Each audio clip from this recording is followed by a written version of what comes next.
Morning. We are at the Biggs property. We're going to be completing a repairability test. We'll be on the back slope. We have this damaged shingle that we'll do the repair test on. We'll see how it affects all of those surrounding shingles. I'll give you an overview of all of those surrounding shingles before we get started, showing you the current condition.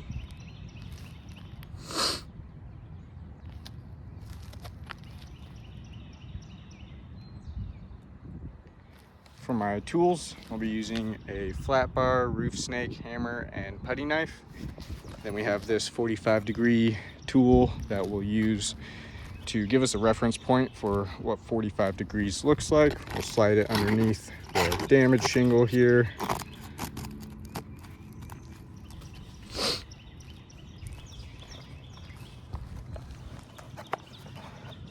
we can see we'll have a reference point for what 45 degrees looks like, and throughout the repairability test we'll do our best to not go over 45 degrees when we're lifting these shingles.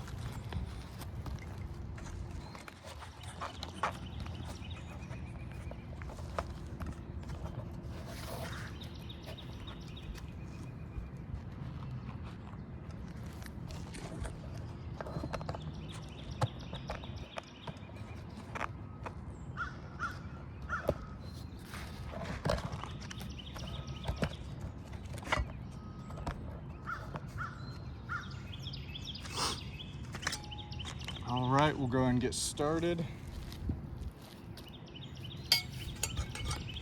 Start by getting all of these shingles unsealed. We'll use the putty knife to unseal the top shingle.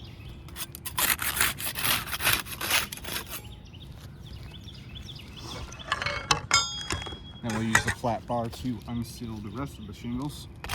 See if there's any differences in those tools.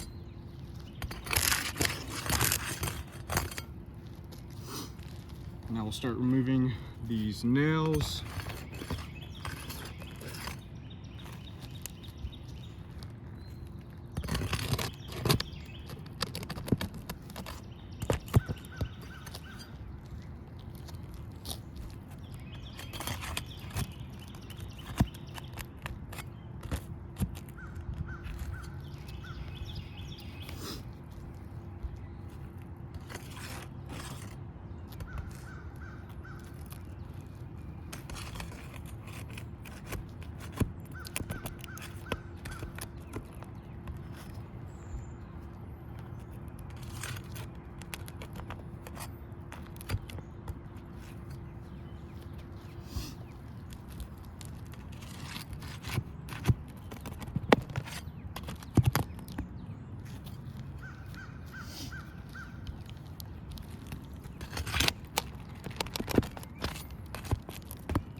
Right, got all those nails out and that damaged shingle out.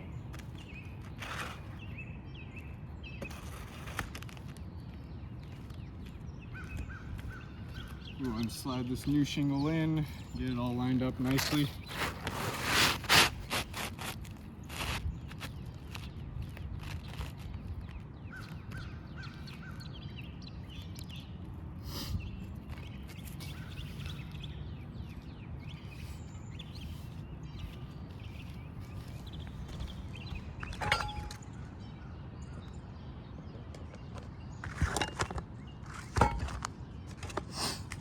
I'll start getting some nails back in there. We'll be using the roof snake for that.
right, we're all complete with the repairability test.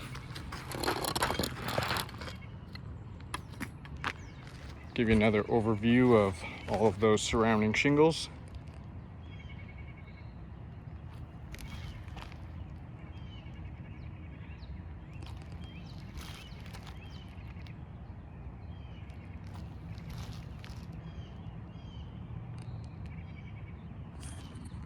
And we'll take a closer look at these tabs right above the new shingle. Clean it off a little bit.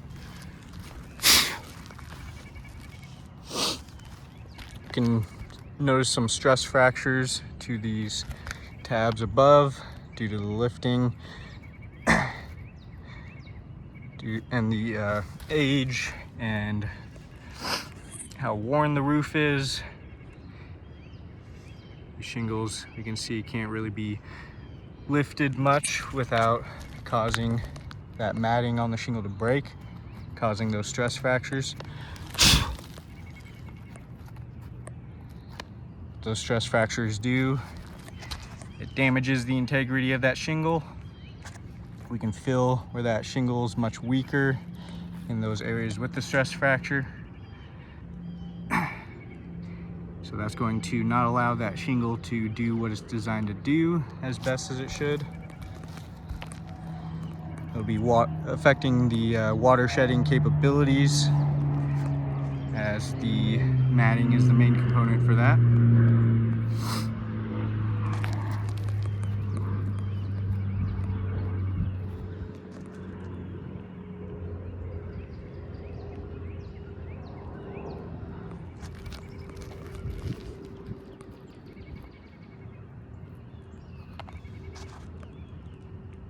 You can see in some of those areas with the stress fractures, it's real bad right in the corner there. We can see quite a bit of granule loss in that area as well, which I know is not considered damages, but the purpose of those granules is to protect the matting from weathering. So when we have those granules coming loose due to the repair test, getting knocked off, they're not going to be protecting that matting that's already broken. So that's just that matting's just going to be wearing out even further now.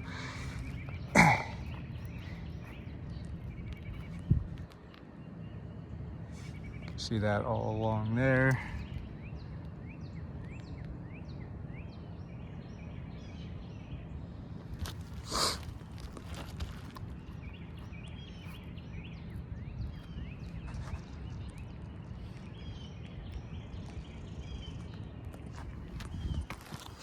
Check for any mat transfer.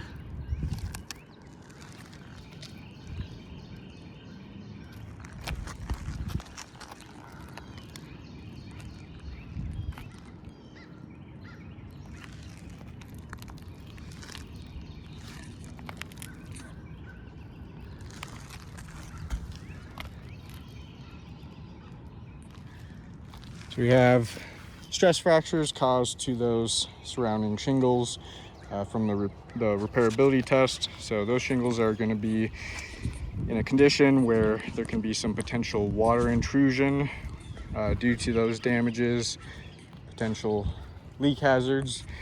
We have 3 additionally damaged shingles, so I do not believe repairs are feasible to this roof. You can see the wind damage on this roof is very widespread. We got one there, these over here, got it all over this roof. So if repairs were completed, then all of those shingles surrounding the wind damaged ones are going to be in a condition